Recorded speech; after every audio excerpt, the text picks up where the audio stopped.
Good. Now I have the full list. I'll use completely new names not on this list. For the story, I'll use Dani, narrator, husband referred to as my husband, sister-in-law as my sister-in-law as my sister-in-law as my sister-in-law, etc., per the relationship naming rule.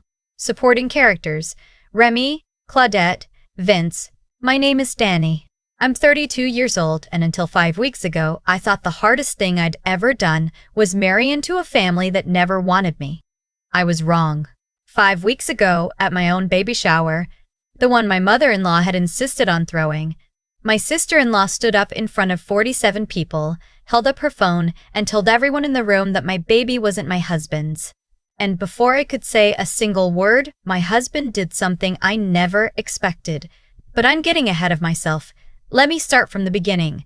And before I do, if you're new here, make sure you subscribe to Heartway Stories and drop your city in the comments. I love knowing where you're all watching from. Okay, let's go back. I met my husband at a physical therapy clinic. Not romantic the way movies make it sound. I wasn't his patient, and he wasn't mine. We were both waiting for the same appointment slot that had been double booked by a front desk assistant who was clearly having the worst week of her life. We sat next to each other for 40 minutes. He had a torn rotator cuff from a weekend softball league. I had a stress fracture in my left foot from training for a half marathon. I probably had no business running. We talked the whole time. Not flirty conversation, real conversation. About the weird guilt of getting injured doing something you love. About how physical pain has this strange way of making you slow down and notice things. About his grandmother's tamale recipe and my mother's obsession with rearranging furniture every 6 months. By the time the receptionist finally called one of us back, I'd already decided I wanted to see him again. That was 4 years ago. We got married 2 years later in a small ceremony at a state park 40 minutes outside the city. My side, my parents, my younger brother, 3 friends from college, my coworker Remy, who cried harder than my own mother. His side, his parents, his older sister, his aunt and uncle, a handful of cousins, and several family friends I'd never met.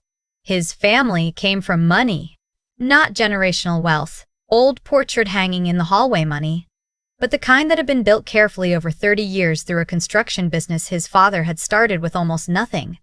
They were proud of it. Rightfully so. But pride, when it curdles, starts to look a lot like entitlement. I knew from the beginning that his mother had reservations about me. She never said it plainly. She was too polished for that. But I could feel it in the way she'd look at my hands when I helped clear the table, like she was calculating something. In the way she'd ask about my job. I'm a dental hygienist. With a smile that never quite reached her eyes. In the small, careful comments she'd make in front of others. She's very independent, isn't she? Or, it must be hard, coming from such a different background. My background. My parents ran a laundromat for 23 years. My father still does the books by hand in a ledger he's had since 1998. We never had much, but we never lacked anything that actually mattered. I didn't know how to explain that to people who measured worth in square footage. My sister-in-law was worse, but quieter about it. She had this way of being perfectly pleasant to my face, and then disappearing for 20 minutes into the kitchen every time I walked into a room, like she needed to recover. My husband noticed. He'd squeeze my hand under the table at family dinners. He'd catch my eye across the room and do this tiny, almost invisible eye roll that only I could see. I see it, that look said. I know. That was enough for a long time, knowing he saw it. When I found out I was pregnant, 11 weeks ago now, we were both terrified and overjoyed in that specific way that only expecting parents understand. We stayed up until 2 in the morning just talking about names, about whether the nursery should be yellow or green, about how different our childhoods had been and what we wanted to give this baby that we both lacked, in different ways. We told his family at dinner the following weekend. His parents smiled. His father shook my husband's hand and then, after a pause, hugged me. It felt genuine. I let myself believe it was. His mother cried a little. Happy tears, she said. My sister-in-law hugged me too and said all the right things. I'm so happy for you both. I can't wait to be an aunt. I drove home that night feeling, for the first time, like maybe things were shifting. Like maybe a baby was the thing that would finally close the gap between me and this family. I was so naive. The baby shower was my mother-in-law's idea. She offered to host it, plan it, pay for everything. She had opinions about the invitations, the menu, the color scheme, the games. At first I tried to give input. After the third time, my suggestion was smiled at and then quietly ignored. I stopped trying and just let her have it. My own mother flew in from out of state. Remy was there. A few friends from work. My cousin who drove 3 hours. And then his family side. Cousins, aunts, neighbors, church friends. The woman who does his mother's nails. People I'd met once or twice or never. 47 people in a rented event room at a country club his family belonged to. I was 22 weeks pregnant. I wore a pale blue dress my mother had picked out. My feet hurt. I was happy.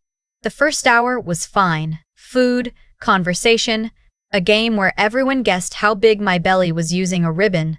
My mother won. Remy came in second and was unreasonably competitive about it. My husband was there. His mother had initially said it would be a women-only event, but I told him quietly that I wanted him there, and he came. He sat near the back with his uncle and his cousin, staying out of the way, just present. Around the 90-minute mark, while people were finishing dessert, my sister-in-law stood up. I thought she was going to make a toast. She had a champagne flute in her hand. Sparkling water, I assumed, though I found out later it wasn't. She tapped it with a small spoon. The room quieted. "I want to say something," she said. Her voice was calm. Controlled. "I've been holding on to this for a while, and I think people here deserve to know the truth." I looked at my husband across the room. His expression changed. Not panic exactly, but alertness. Like an animal that hears something before it fully registers as a sound. "The baby Dani is carrying," my sister-in-law said, "is not my brother's." The room didn't gasp all at once. It was more like a wave. First the people near her, then spreading outward as people leaned in and repeated what they'd heard to the person next to them, a murmur that grew into a low roar. My mother grabbed my hand under the table. "What are you doing?" I said. I didn't shout it. My voice was very quiet. I don't know why, but she wasn't finished. She held up her phone. "I have texts," she said, "from someone who was involved with Dani before.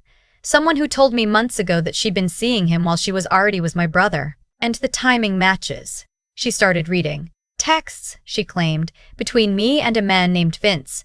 A man I had never heard of in my life. Texts that described a relationship, intimacy, dates, things that were supposed to prove that I had been unfaithful, that this pregnancy could belong to someone else."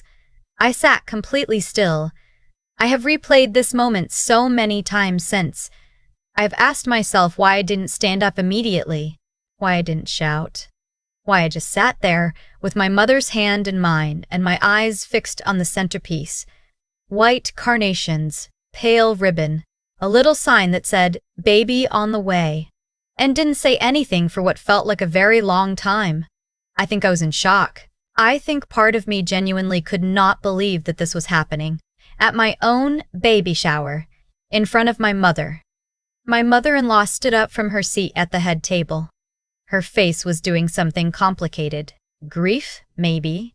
Or the performance of grief. "Is this true?" she asked. Not to her daughter. To me. "No," I said. "None of that is true. I've never heard of anyone named Vince. I don't know what those texts are or where they came from." "The screenshots are right there," someone said. "One of the cousins, I think." "Screenshots can be faked," my mother said sharply. "She's 61 years old and she grew up in a neighborhood where you learned fast how to protect the people you loved. Anyone can fake a screenshot. My daughter has been faithful to your son from the day they met." The room broke into noise. Some people tried to mediate. Some people pulled out their own phones. Someone was crying. I think it was Remy. My husband's aunt, a woman I'd always liked, put her hand over her mouth and turned away. And my husband stood up. He didn't walk fast. He didn't raise his voice right away. He walked from the back of the room to the center, where his sister was still standing with her phone, and he looked at her for a long moment without saying anything. Then he said, quietly but clearly enough for everyone to hear. "Put the phone down. You need to see this," she said. "You need to know," I said. "Put it down." She hesitated. He didn't look away. She lowered the phone.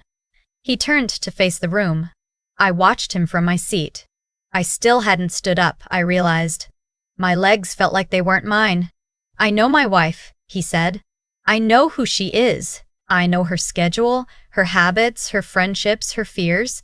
I know what she eats when she's anxious, and I know the sound she makes when she's trying not to cry. And I am telling you, everyone in this room, that what just happened here is a lie. I don't know where those messages came from or who put them together, but they are not real." His mother took a step toward him. "You can't just dismiss evidence. That's not evidence," he said. "That's a screenshot on a phone." He paused. "I'm going to find out where it came from.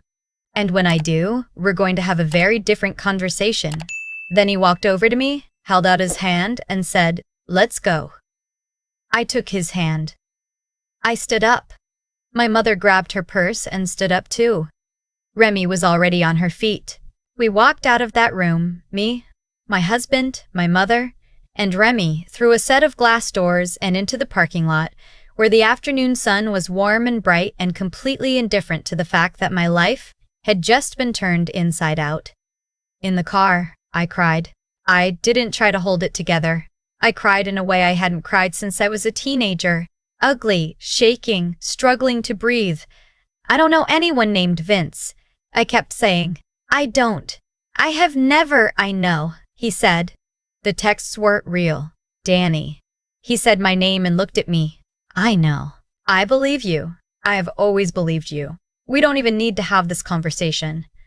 That made me cry harder, which I wouldn't have predicted. My mother, in the back seat, was silent for a while. Then she said, "Someone made those. Someone put that together intentionally." She said it the same way she used to say things when I was growing up that seemed like observations but were actually warnings.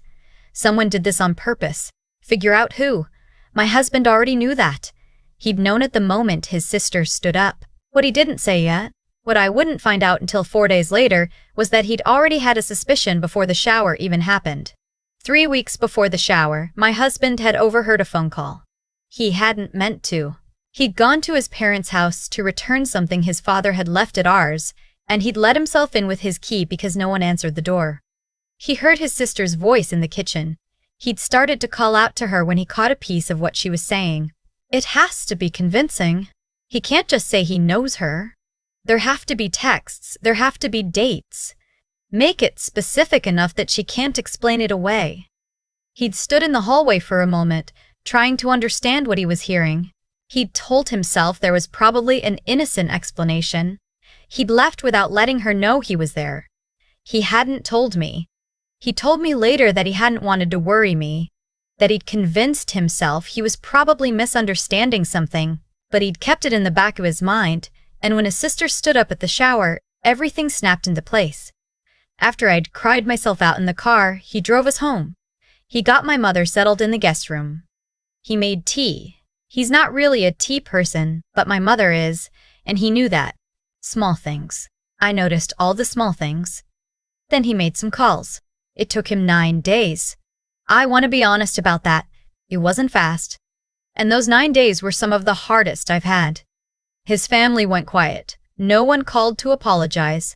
No one reached out to check on me. The silence felt like its own kind of verdict. I went to work.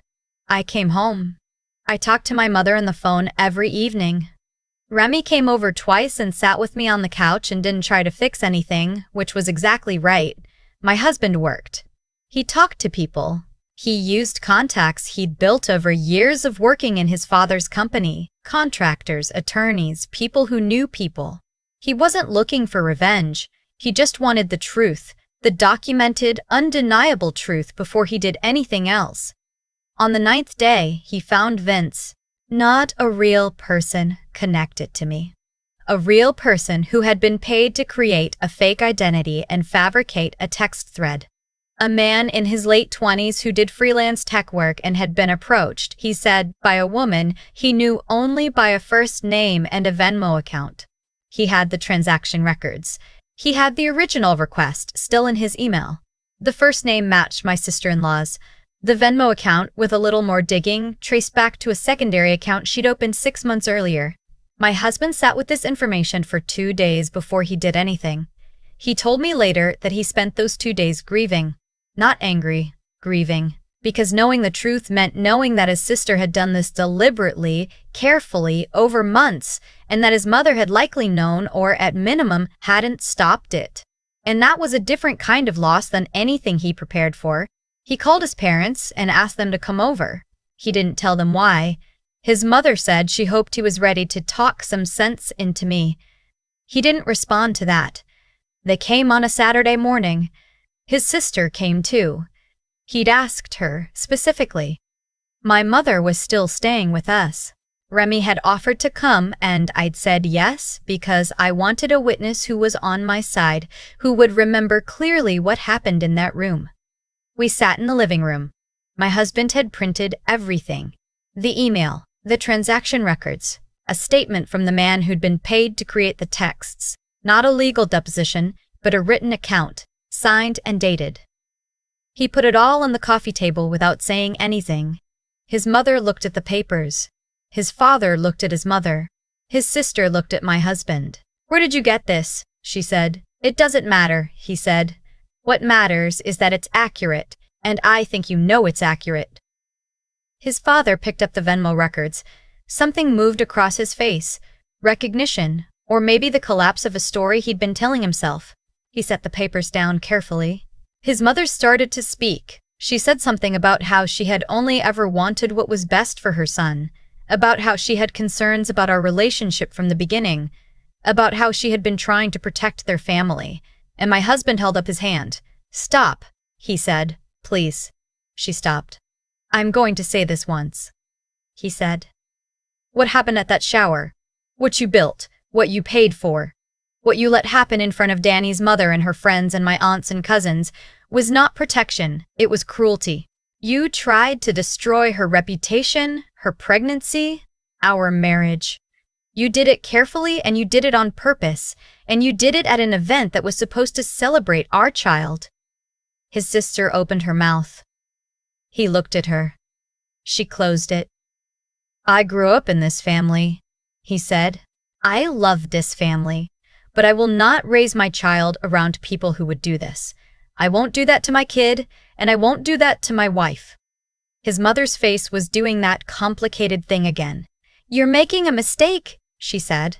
Her voice was different now, thinner, like something had gone out of it. "I've made my decision," he said. "What happens next is up to you. A real apology, not an explanation, not a justification, an apology to Dani in whatever form she decides she needs. And then we can talk about what rebuilding looks like. But that comes first. And it is not optional." His father nodded once. Very slightly. I don't know what that nod meant. Agreement or acknowledgement or just the movement of a man trying to find his footing in a room that had gone off its axis. His sister said nothing. She looked at her hands. They left about 20 minutes later. His mother stopped at the front door and looked back at me. Just for a moment. Just a look. Unreadable. And then she was gone. That was 5 weeks ago. In the 5 weeks since, a few things have happened. The man who fabricated the texts, the real Vince, I'll call him, has been named in a formal letter from our attorney. My sister-in-law and the secondary Venmo account are named in the same letter. No one has contested any of it. My mother-in-law called me 11 days after that Saturday. She asked if she could come over alone. I said yes. She sat in my kitchen for 45 minutes and said almost nothing that sounded like an excuse. She cried. She said she had convinced herself over years that she was protecting her son by trying to control who he was with, and that she could see, now, what that had actually looked like from the outside. She said she was sorry. She said it more than once. I didn't forgive her in that kitchen. I told her that honestly. I told her forgiveness wasn't something I could hand out on a timeline, that she had done something that had affected not just me but my mother and my unborn child and my sense of safety in what was supposed to be my own family. I told her I was willing to give it time. That was all I could offer. She said that was fair. My sister-in-law has not called. My husband is patient with me on the hard days and does not ask me to feel things I don't feel yet. He has been, through all of this, exactly who he was in that parking lot at a physical therapy clinic. The person who sits next to you and talks about real things when everything else feels like noise. I am 32 weeks pregnant now. We decided on green for the nursery. My father drove up last month and put together the crib, and then sat in the rocking chair in the corner with his reading glasses on, looking at the mobile my mother had hung, and got very quiet for a minute. "You've got a good one," he said. He wasn't talking about the crib. "I know, Dad, I know. If you're watching this and you're in a marriage where you feel like you're always defending your right to be there, to your in-laws, to his family, to anyone who decided before they knew you that you weren't enough, I want you to know that the way your partner responds to that is everything. Not the way they talk about it privately. The way they act when it matters. When it's uncomfortable. When something real is on the line. Watch what they do, not what they say. That's all I've got today. If this story moved you, please like this video and subscribe to Heartway Stories. And leave me your city in the comments. I read every single one. Thank you for being here.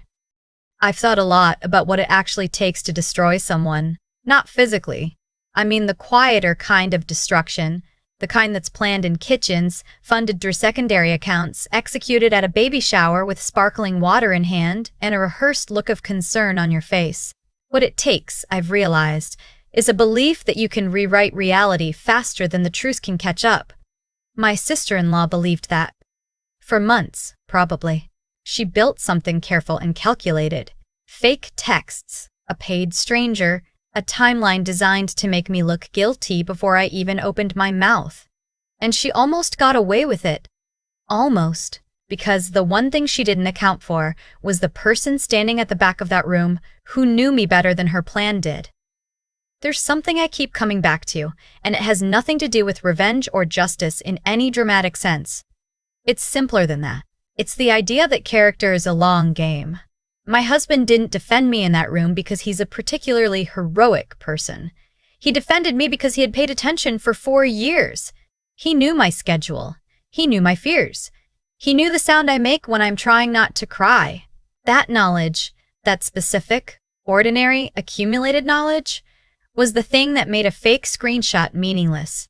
You can't fabricate your way past someone who actually knows you.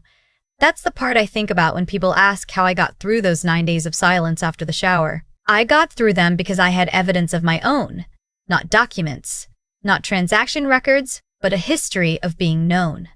That's harder to fake than a text thread.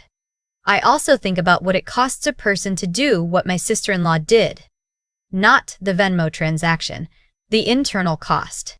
To spend months planning something like that, you have to be living inside a story where you're the one being wronged, where your discomfort with someone's presence in your family is so consuming that it justifies anything. That's not strength. That's what happens when pride goes unexamined for too long, when you never ask yourself whether the story you're telling about someone else is actually about you. I don't say that to excuse what she did. I say it because understanding it is the only way I know how to carry it without it getting heavier every year. What I want, what I'm working toward, is to be someone my child can watch and learn from. Not because I handled everything perfectly, because I didn't. I sat frozen at that table for longer than I wanted to. I cried in a parking lot. I had days during those 9 days where I didn't fully believe things would be okay. But I stayed honest. I didn't perform. I didn't retaliate. I let the truth move at its own pace, and I trusted the person who had chosen to know me. That's the thing about integrity. It doesn't announce itself. It just holds. And when someone tries to take apart what you've built with it, they usually find out too late that it doesn't come apart as easily as they expected. My father sat in that rocking chair and said I had a good one. He was right. But I also think I had something in me worth protecting. I think that matters too.